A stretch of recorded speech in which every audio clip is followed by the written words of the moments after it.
Kristo. Tumsifu Yesu Kristo. Familia inayosali pamoja, ukaa pamoja. Nipende kuchukua fursa hii awali ya yote kuwapongezeni kwa mwaka mpya 2026 na kwa namna ya pekee leo tunapozindua mwaka mpya wa masomo. Heri ya mwaka mpya. Pia pili, nichukue fursa hii kuungana nanyi kumshukuru Mungu kwa baraka ambazo ametujalia mwaka jana na alizotujalia mwanzoni mwa mwaka huu. Mwaka jana tumepata ushindi mzuri wa mtihani wa taifa wa kidato cha 4.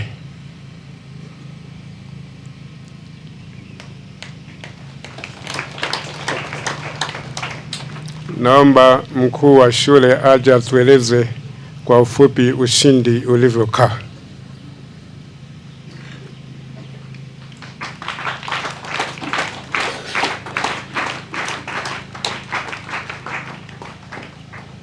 Askofu na wageni wote mliotufikia.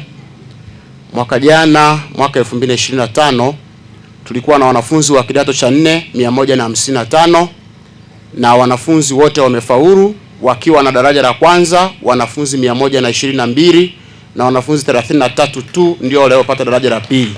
Hatukuwa na daraja la 3, daraja la 4 wala madaraja mengine. Asante baba.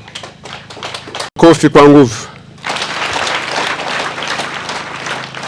Basi tunapomshukuru Mungu, tunazidi kwa shukuru na walimu wetu ambao waliwezesha wanafunzi kuweza kupata faulu mzuri. Pia tunashukuru na kupongeza wanafunzi wenyewe kwa kuletea heshima kubwa shule yetu ya Mtakatifu Agustino Kaisho Sekondari.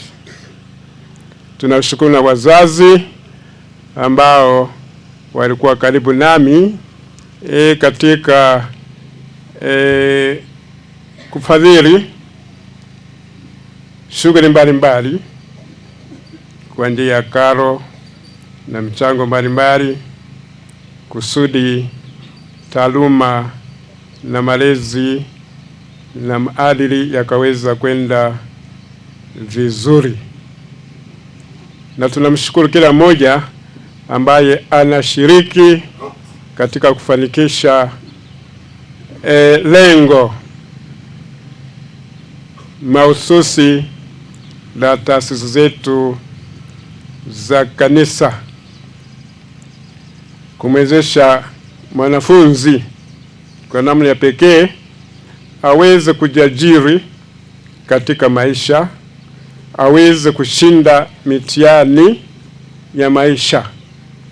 Ndio maana daima huwa nakumbusha msemo wa Kilatini, non scholae sed vitae decimus, not for school we learn but for life.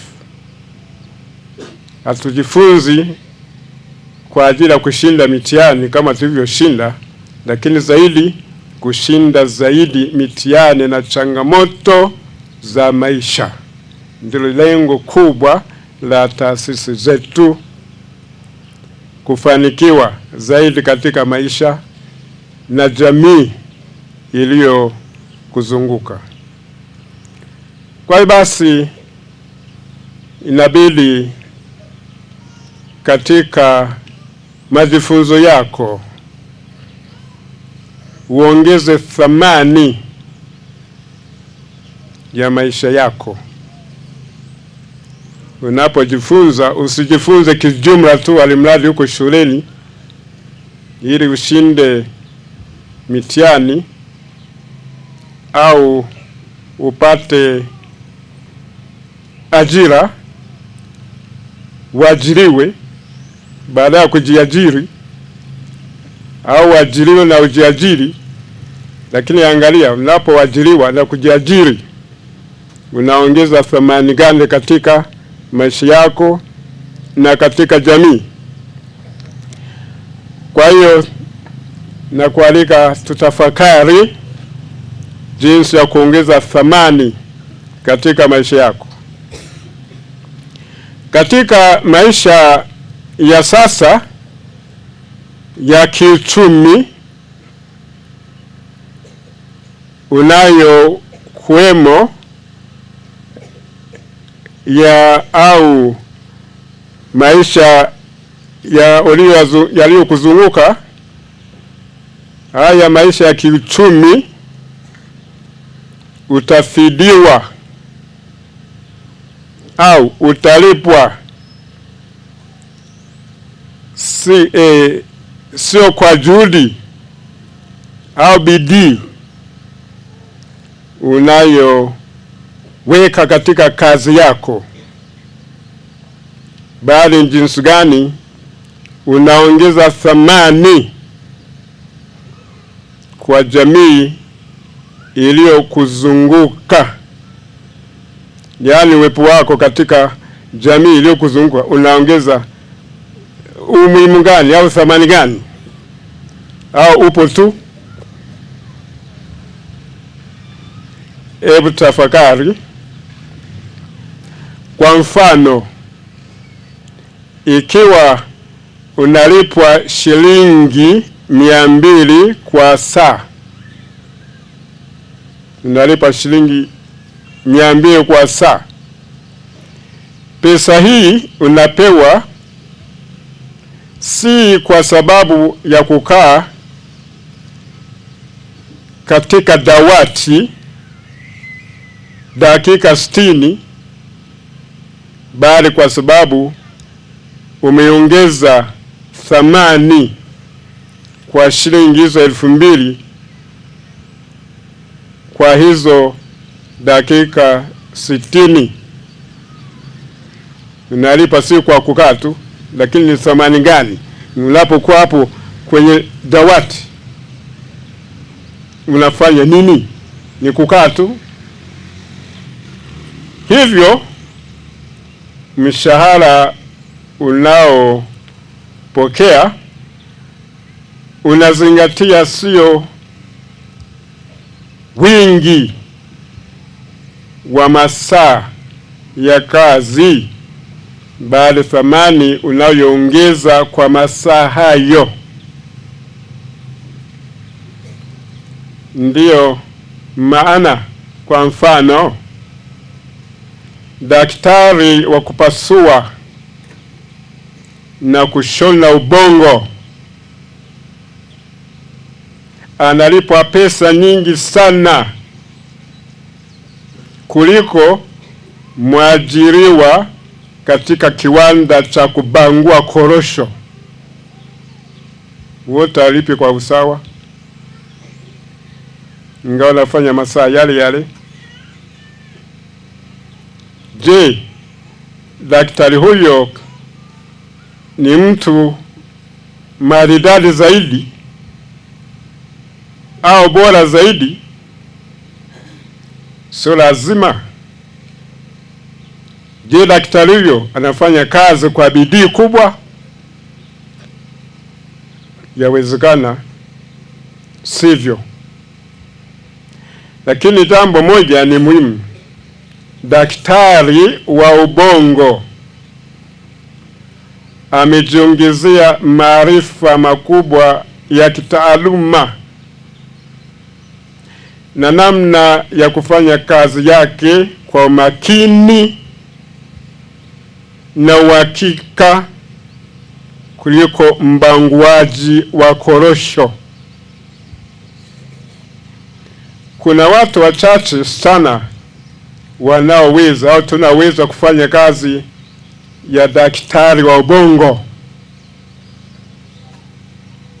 Kwa hiyo daktari wa ubongo anapewa kipaumbele katika soko la ajira kuliko mbangwa korosho au anayefanya kazi nyingine, si ya kufagia, sijui ya kudeki. Ni kwa sababu hiyo daktari wa ubongo analipwa mara 10 zaidi kuliko mbangwaji wa korosho au menya karanga au mtu mwingine yoyote yule. Pesa inakuwa tu alama, yani jinsi gani mtu ameongeza thamani kwa jamii kwa ujumla. Daktari wa ubongo ana thamani kubwa katika jamii, anatafutwa, anaheshimiwa, anathaminiwa kuliko yule mbangwa korosho. Hivyo ili ulipwe pesa nyingi katika kazi yako, ongeza thamani zaidi kwa maisha yako na kwa jamii. Unapojiongezea thamani wewe mwenyewe, unaongeza thamani kwa jamii iliyokuzunguka. Na njia bora ya kuanza kuongeza thamani kwa jamii na kwa maisha yako ni kujilea wewe mwenyewe kwa kujiongezea thamani, hasa kwa kupenda kusoma vitabu na zaidi kupenda mahesabu na masomo ya sayansi, fizikia, kemia na biolojia. Unakuta wale waliopata division 1.7, 0.8, 0.9 wamefanya vizuri katika masomo ya sayansi na zaidi katika mahesabu. Kwa hiyo napenda uongeze thamani katika maisha yako kwa kupima maisha yako kimahesabu. Na mtafiti mmoja amesema maisha ni mahesabu. Bila mahesabu umekwisha. Bila mahesabu umeliwa. Na wajinga ndio waliwao. Kama hujui mahesabu, ndugu yangu, usiende kufanya biashara yoyote, utaliwa. Usiende kufanya biashara yoyote kama hujui mahesabu. Na kuomba upende sana walimu wa mahesabu. Ukianza kumchukia mwalimu wa hesabu, ujue kwamba umeliwa, wewe ni mjinga. Mpende mwalimu wa mahesabu. Na kweli mahesabu ni magumu. Ukipenda vitu vyepesi, basi unajipunguzia thamani. Kwa hiyo mahesabu ni jambo la msingi. Kuna kijana mmoja aliogopa mahesabu shuleni, hakupenda mahesabu. Daima ilikuwa mahesabu yanamchanganya, akaamua kuyachukia kwa sababu daima alikuwa anapata mikasi kwenye daftari na sufuri na kanga yai. Akaamua kuyatema mahesabu. Akahitimu darasa la 7. Alipohitimu darasa la 7, akaanza biashara, kilimo, kamata jembe, kalima nanasi. Na nanasi zikastawi vizuri. Basi kavuna, kaanza kuzunguka na nanasi hizo na basikeli yake. Si basikeli alinua au ya kuazima. Basi mimi sijui historia yake ya nyuma huko, lakini basi nikakutana naye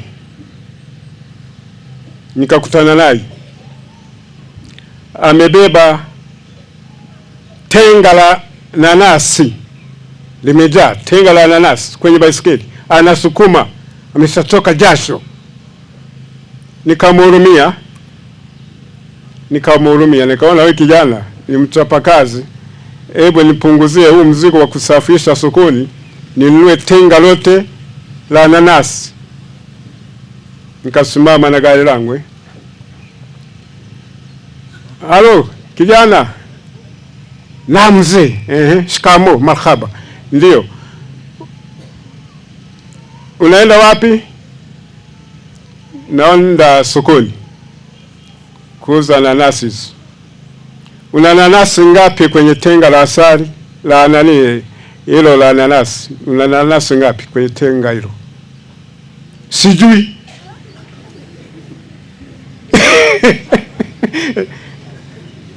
Maisha ni mahesabu, Yaani anabeba nanasi ajui ana ngapi kwenye tenga la sukari. Sijui. Hujui? Una ngapi umeweka kwenye tenga la sukari? Maisha ni mahesabu.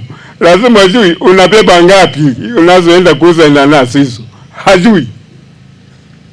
Maisha ni mahesabu, Unauza shilingi ngapi nanasi hizo? Tenga lote unauza shilingi ngapi? Siwezi kulali mpaka nianze kuhesabu. Mimi nimesubiri hapo uhesabu, Nimesubiri. Lakini nauza nanasi si moja shilingi 500. 500. Nahitaji nanasi 9. Nikupe shilingi ngapi kwa nanasi 9? Kaanza kubabaika, Wewe nipe hela yoyote ulio nayo mfukoni. Nipe hela yoyote. Maisha ni mahesabu, Baadaye nikamhurumia kwa sababu ya uaminifu. Nikamhesabia. Nitakupa shilingi hizo. Ni shilingi ngapi kwa nanasi 9?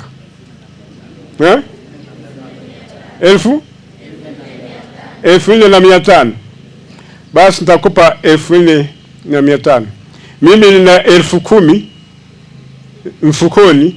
Unanirudishia hela ngapi? Unanirudishia hela ngapi? Hajui. Na hana change. Biashara ni change. Hana change. Mpaka nisubiri aende kutafuta change. Maisha ni mahesabu. Kwa hiyo basi anataka mimi mteja nimfanyie mahesabu. Akikutana na matapeli watamula, alafu ataanza kusema wameniibia, kumbe ni ujinga wake huo wa kuogopa mahesabu. Kwa hiyo maisha ni mahesabu. Unapojifunza mahesabu unajiongezea thamani katika maisha. Kwa hiyo penda sana mahesabu, hisabati, mathematics, maths. Ukipenda kujiongezea thamani wewe mwenyewe, kujiongezea thamani kwa masomo yako, kwa taaluma yako, kwa jamii, hutababaishwa. Utafanya vitu vyako vizuri kimahesabu. Kwa hiyo ongeza thamani katika masomo yako kwa kupenda mahesabu. Ongeza thamani katika maisha yako kwa kupenda sana mahesabu. Maisha ni mahesabu ya kujumulisha na kutoa. Maisha ni mahesabu ya kuzidisha na kugawanya. Zingatia hizo alama za msingi katika maisha yako. Alama ya kujumulisha na alama ya kutoa. Alama ya kuzidisha na alama ya kugawanya. Basi nikualike tuzingatie dazeni ya mambo ya msingi katika kufanya maisha yako, kuongeza maisha yako yawe na thamani mbele ya Mungu na mbele ya jamii iliyokuzunguka, na uweze kufurahia maisha. La kwanza, maisha ni mahesabu. Yanazingatia nini? Yanazingatia matumizi mazuri ya muda. Huko mahesabu ndio yanapaswa kuanzia. Ni mahesabu yanayozingatia muda, matumizi mazuri ya saa, matumizi mazuri ya kalenda. Maisha ndio maana wazungu wanasema time is money. Muda, wakati ni pesa, ni hela, ukizingatia vizuri muda. Na maandiko matakatifu yanatukumbusha hilo la kuzingatia muda, na nukuu, utufundishe kuzihesabu siku zetu ili tuwe na hekima. Hisabati inaanzia katika kuhesabu siku zako. Soma Zaburi ya 90 aya 10. Pili, maisha ni mahesabu, yanazingatia kumbukumbu, memory, kumbukumbu. Maandiko matakatifu yanatuambia weka katika maandishi, yani chochote unachotoa ujue idadi na kipimo chake. Weka katika maandishi mapato na matumizi. Mahesabu hayo. Soma kitabu cha Sira sura 42 aya 7. Tatu, maisha ni mahesabu, yanazingatia ukweli. Wewe kiwa mbabaishaji Mungu juu kwamba maisha yamekushinda, una thamani yoyote katika jamii. Ukweli. Bwana Yesu alisema ukweli utawaweka huru. Soma Injili ya Yohane sura 8 aya 32. Ukweli utawaweka huru. Atubaki watumwa wa uongo, watumwa wa ujinga, watumwa wa pumbavu. Napokuwa huru, anakuwa ni mtu wa raha na furaha na amani. Ukweli. Kwa mfano, kama ni 5 kujumlisha na 5, ukweli ni ngapi? Ni 10. Huwezi kusema 5 kuongeza 5 ni 55. Na vuta hizo 5 unasema ni 55. 5 kuongeza 5 ni 10. Ndio ukweli huo unaokubalika na dunia. Kwa hiyo lazima usimamie. Ndio mahesabu hayo. Kwa hiyo lazima uzingatie formula hizo zilizokubalika. 4, maisha ni mahesabu, yanazingatia sheria, kanuni, nidhamu, mafundisho. Biblia inasema, na nukuu, mwanangu, usiyasahau mafundisho yangu, bali kwa moyo kwa moyo wako uzishike amri zangu, uzishike sheria zangu, maana yatakupa wingi wa siku, maisha marefu na fanaka kwa wingi. Mwisho kunukuu kutoka kitabu cha Methali sura ya 3 aya kwanza hadi ya 2. 5. Maisha ni mahesabu, yanazingatia uaminifu. Unapokuwa na uaminifu unaongeza thamani katika maisha yako, thamani katika jamii. Wewe ndio utakuwa na kuchagua, wewe mtunza mfuko, mtunza hazina, kwa sababu ya uaminifu.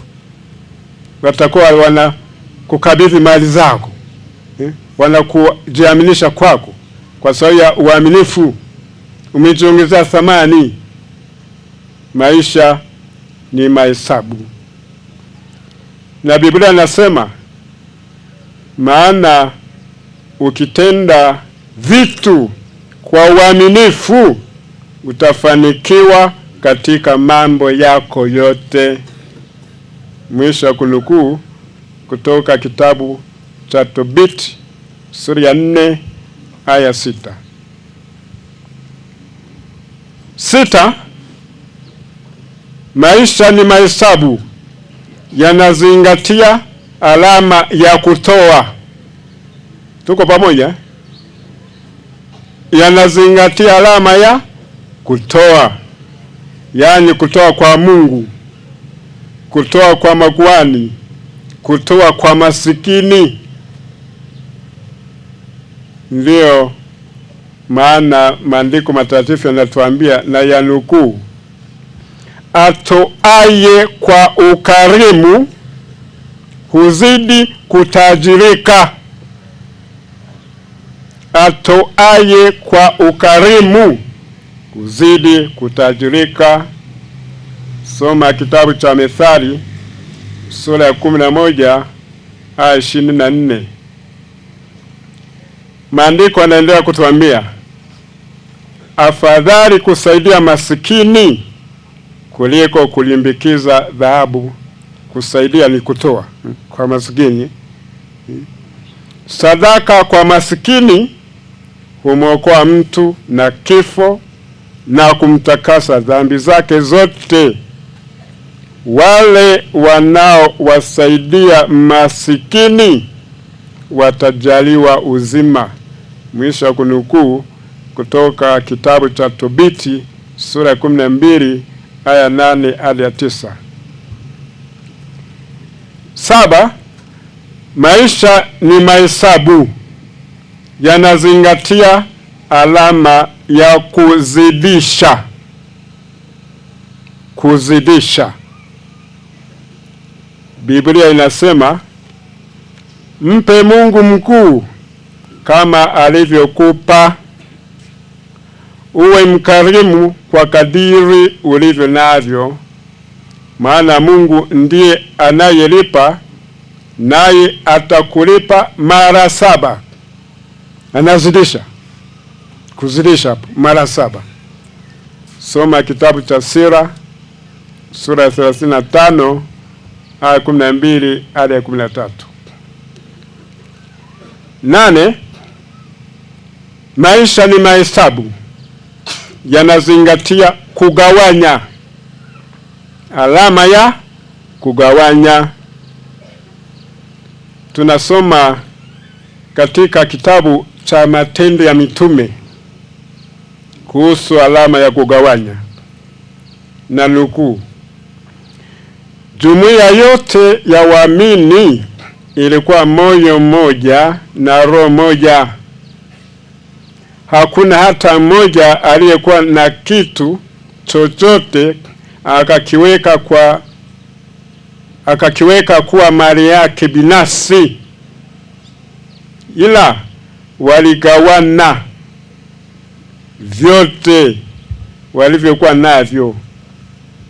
Hakuna mtu yeyote aliyetindikiwa kitu, maana waliokuwa na mashamba au nyumba walikuwa wanaviuza na kwa kabidhi mitume fedha hizo, zikagawanywa kwa kila moja kadiri ya mahitaji yake. Mwisho wa kunukuu. Soma kitabu cha Matendo ya Mitume sura ya 4 aya 32 na 34 hadi 35. Maisha ni mahesabu, ni kugawanya. 9. Maisha ni mahesabu, yanazingatia kujumulisha. Alama ya kujumulisha. Biblia inasema, na nukuu, apandaye kidogo huvuna kidogo, apandaye kwa wingi huvuna kwa wingi. Si kujumulisha huko? Soma barua ya pili ya mtume Paulo mtume kwa Korinto sura ya 9 aya 6. 10. Maisha ni mahesabu, yanazingatia kumcha Mungu. Biblia inasema kumcha Mungu ni mwanzo wa hekima. Mwisho wa kunukuu kutoka kitabu cha Sira sura ya 1 aya 14. Unapomtanguliza Mungu, anakupa hekima, anakuondea upumbavu, ujinga, anakupa busara. Sasa ukitaka mahesabu yako yakwendee vizuri, mche Mungu, mpende Mungu, mwabudu Mungu, mtumikie Mungu, mtangulize Mungu kwa kila shughuli, mahesabu yako yatakwendea vizuri. 11. Maisha ni mahesabu, yanazingatia zaka, fungu la 10. Kizingatia hilo, mahesabu yanakwendea vizuri. Soma kitabu cha Kumbukumbu la Torati sura ya 14 aya 22. Unapojua mahesabu, utajua hutamwibia Mungu, utampa haki yake. 1/10 ya mapato yako, 10% ya mapato yako utampa Mungu. Utajua namna ya kuhesabu, utajua namna ya kuhesabu. Kuna muumini moja katika parokia fulani walikuwa nasitiza kutoa zaka 10%, na alikuwa mtu mwenye biashara kubwa sana. Basi akawasilisha zaka yake ya 10%. Unajua aliwasilisha shilingi ngapi? Aliwasilisha 10,000. Eti ndio 10%. Na akagombana kweli. Lakini walipokuwa wanamhesabia mapato yake kwa mwezi, alikuwa anapata mapato zaidi ya 400,000. 400,000. Kwa hiyo kwa 400,000 10% ni shilingi ngapi? 40,000. Kwa sababu anajua mahesabu, anamwibia Mungu, pia anagombana kwamba mimi nataka kumwibia, kumnyang'anya pesa. Yeye anaposikia 10% anafikiri ni 10,000. Ilibidi afanye mahesabu 10% kwa Mungu, alipe 40,000, ndio 10% ya mapato yake, hizo 400,000. Kwa hiyo maisha ni mahesabu, ni kuzingatia 10%. Usimwibie Mungu kwa kutozingatia 10% ya fungu la 10, 10% ya zaka ya mapato yako ya kila mwezi, ya mshahara wako, mazao. Kama umevuna madebe 20 au ndoo 20 za marage, 10% ni ngapi? Madebe mawili, kabidhi mademu mawili, sio kuleta ka kikombe tu eti ndio 10%. Maisha ni mahesabu, ni kuzingatia fungu la 10 la zaka na mapato yako. 12, maisha ni mahesabu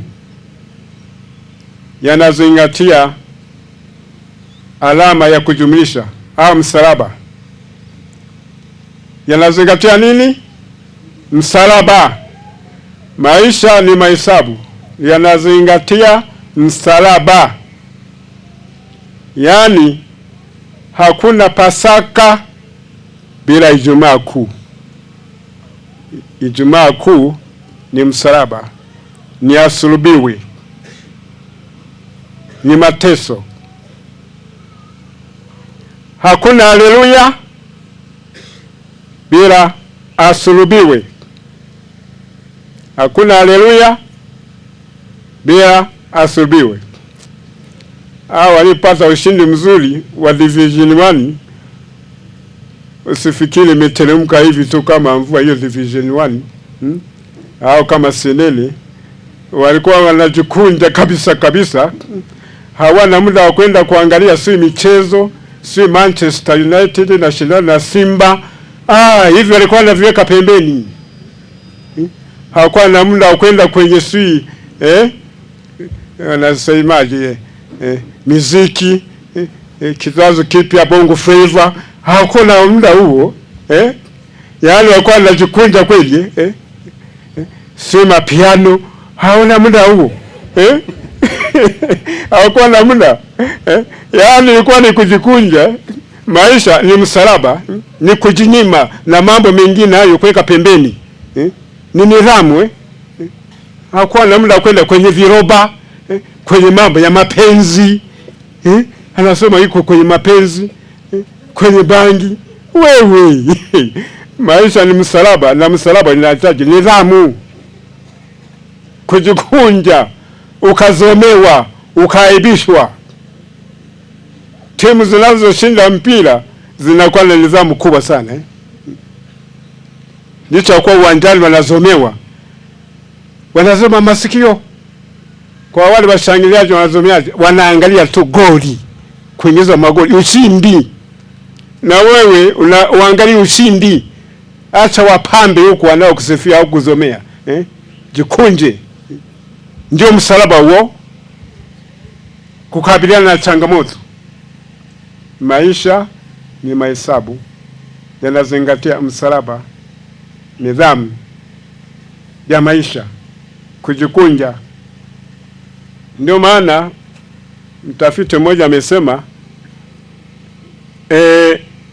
bahari shwari haitoi manahodha stadi. Bahari shwari haitoi manahodha stadi. Kwa wewe katika maisha, bila kukabiliana na changamoto kiujasiri, kimahesabu, usifikie kwamba utakuwa stadi, utakuwa mshindi, utajiongeza thamani, utaongeza jamii thamani. Kwa hiyo basi, katika adhimisho takatifu la misa, tumombe Mungu atujaze hekima ya kuweza kutambua maisha yetu, kuyaongezea thamani, kwamba maisha ni mahesabu, na tuzingatie hayo mambo 12 katika maisha yetu. Na Mungu azidi kutubariki kila mmoja wetu, abariki shule yetu ya Mtakatifu Agustino Kaisho Sekondari, na abariki jimbo letu Katoliki la Kayanga na taifa letu la Tanzania. Tumsifu Yesu Kristo.